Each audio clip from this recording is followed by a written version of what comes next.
West Virginia, 52 hours, the lowest in America. But the minimum wage is only $8.75. You work less hours but earn almost nothing. Arkansas, 55 hours. Walmart headquarters is right here. Their employees still can't comfortably afford rent.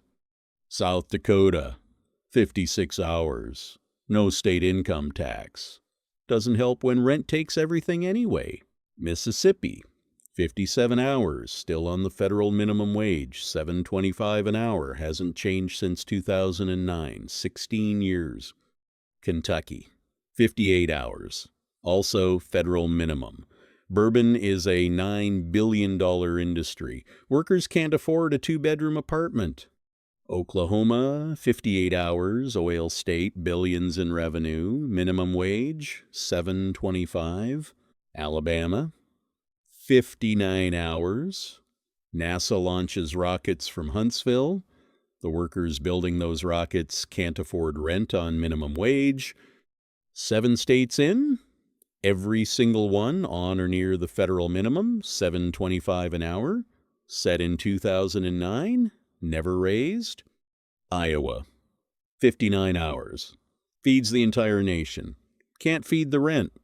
Kansas, 60 hours, middle of America, middle of the struggle. North Dakota, 60 hours, oil boom money everywhere, minimum wage workers see none of it. Indiana, 61 hours, racing capital of the world, rent is racing ahead of paychecks. Ohio, 62 hours, at least they raise minimum wage above federal, $10.45, still not enough. Missouri, 62 hours, recently raised their minimum to $12.30, progress, but rent rose faster. Nebraska, 63 hours. Warren Buffett is worth $130 billion. Average workers in his state need 63 hours for rent. Louisiana, 63 hours.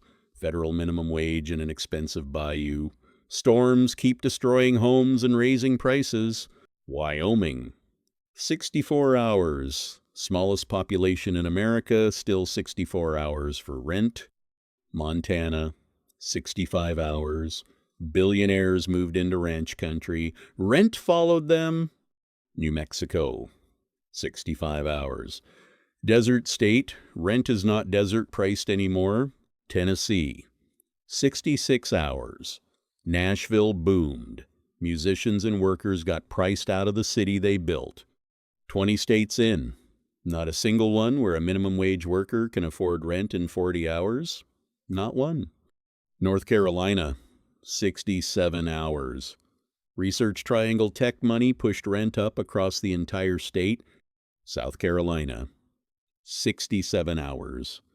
Charleston tourists raised rent for the locals who serve them. Wisconsin, 68 hours.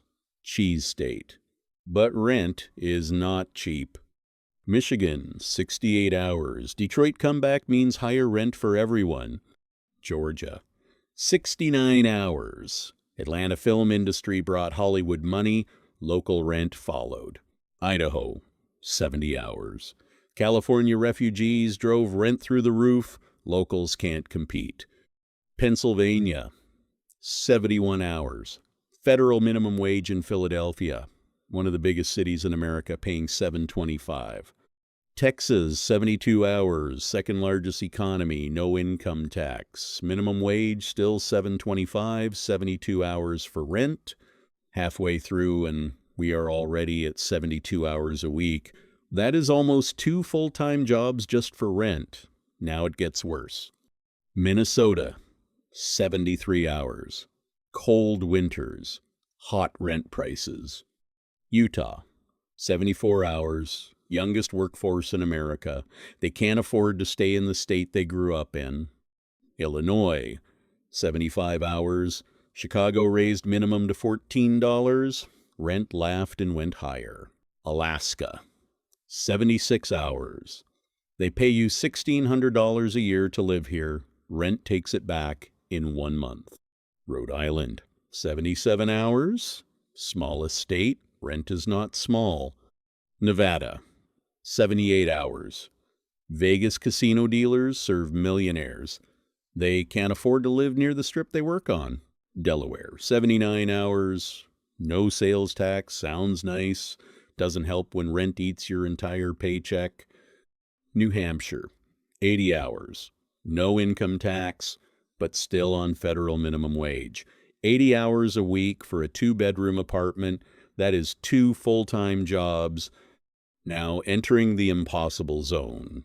Every state from here requires more than 80 hours a week. Vermont, 81 hours, postcard perfect villages, unaffordable rent behind those pretty doors. Maine, 82 hours, lobster costs a fortune, so does living anywhere near it.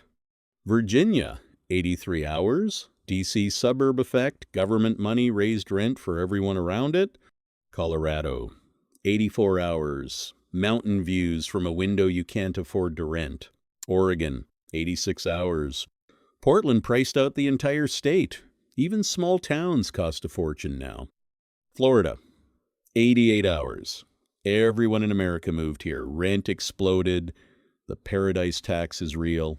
88 hours a week. Connecticut, 89 hours. Hedge fund capital. The people who clean those offices can't afford to live nearby. Maryland, 90 hours. Living next to D.C. costs 90 hours a week of your life just for rent. Arizona, 91 hours. Phoenix grew too fast.